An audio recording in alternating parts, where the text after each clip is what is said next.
Hello students, I am Ravi Kumar from KV CRPF Mokama घाट।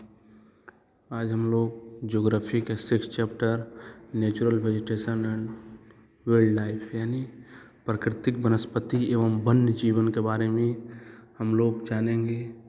इसके पहले हम लोग जाने फॉरेस्ट के बारे में, वन के बारे में, डिफरेंट टाइप के कौन कौन से फॉरेस्ट होते हैं उसके बारे में जाने। फिर और फॉरेस्ट के बाद हम लोग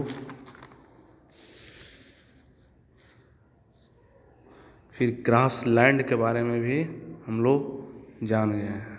घास भूमि किस तरह से है, उष्णकटिबंधीय घास भूमि और एक शीतोष्ण घास भूमि के बारे में हम लोग जाने हैं।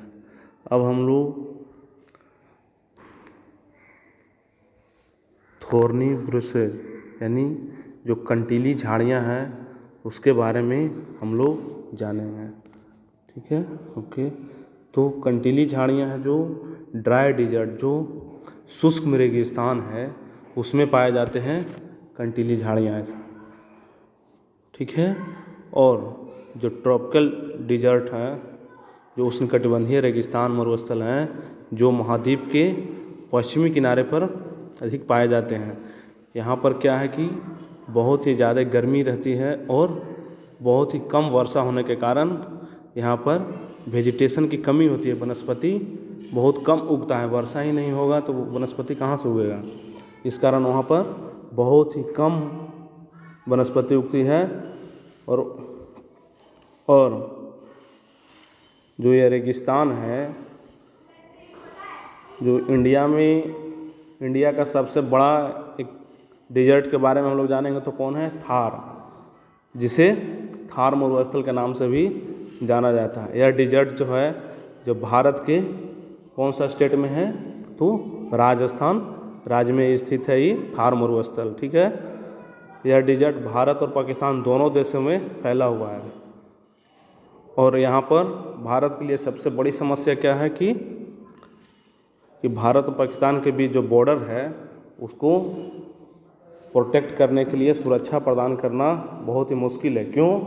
क्योंकि यह जो बॉर्डर है, जो सीमा है, जो थार डिजर्ट से होकर ही गुजरती है। तथा इस स्थान पर क्या होता है कि जो बाड़ लगाया जाता है, जो बॉर्डर लगाया जाता है, कांटेदार जो तार लगाया जाता है, उसको लगाना बहुत ही मुश्किल होता है। क्यों होता है?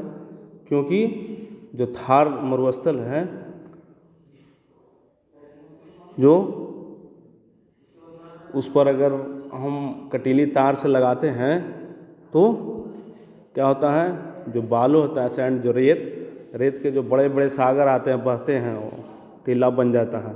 तो उससे क्या होगा कि जो कटीली तार होगा वो डूब जाएगा बालू से, जो सागर जो बनते हैं। और ठीक है, यही सब दिक्कत है ज़्यादातर बॉर्डर पर। ठीक है, और वर्ल्ड के बारे में जानेंगे तो वर्ल्ड का सबसे बड़ा डेजर्ट है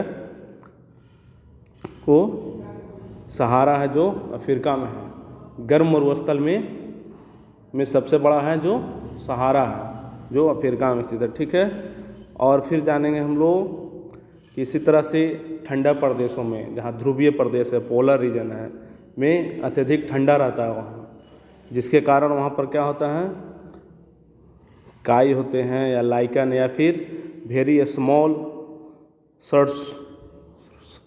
जो बहुत छोटी छोटी वहाँ पर झाड़ियाँ पाई जाती हैं। और क्या है वहाँ पर कि ये जो झाड़ियाँ जो उगती है भी, जो बहुत ही कम समय में, अगर गर्मी होता है, अल्पकालीन गर्मी, थोड़ा सा अगर गर्मी होता है तो उस दौरान ही ये सब छोटी छोटी झाड़ियाँ विकसित होती है।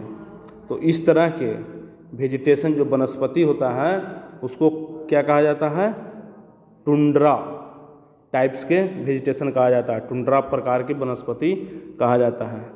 ठीक है, इस प्रकार की वनस्पति कहाँ पाए जाते हैं, तो यूरोप में हुआ, या एशिया, या फिर नॉर्थ अमेरिका की पोलर एरिया, जो ध्रुवीय प्रदेश हुए, वहाँ पर पाया जाता है। किस प्रकार के वनस्पति? तो टुंड्रा, ठीक है। और यहाँ के जो एनिमल्स हुए, जानवर के बॉडी पर क्या होता है? एक मोटा सा फर होता है और उसका चमड़ा भी मोटा होता है। क्यों होता है? ऐसा क्लाइमेट के कारण, वहाँ पर कोल्ड क्लाइमेट है, कंडीशन है ऐसा, बहुत ठंडा जलवायु के कारण ऐसा उसको रहता है। और उससे क्या होता है? उसको सुरक्षा मिलता है, मतलब प्रोटेक्ट होता है, सुरक्षित रहता है ठंडा के कारण। इससे शरीर पर जो मोटा फर और जो उसका चमड़ी मोटा होता है, जिसके कारण उसको ठंडा से सुरक्षा प्रदान होता है, ठीक है। और यहाँ पर जानवर पाए जाते हैं, कौन कौन से, उसके बारे में भी हम लोग जानेंगे। तो सील हुआ, वालरस हुआ, या कस्तूरी बैल हुआ, या फिर आर्कटिक ओल जो ध्रुवीय उल्लू होता है वो हुआ, फिर पोलर बियर जो ध्रुवीय भालू होते हैं वो हुआ, और स्नो फॉक्स जो बर्फीली जो लोमड़ी होता है वो भी यहाँ पर पाए जाते हैं पोलर रीजन में, ठीक है, ध्रुवीय प्रदेश में।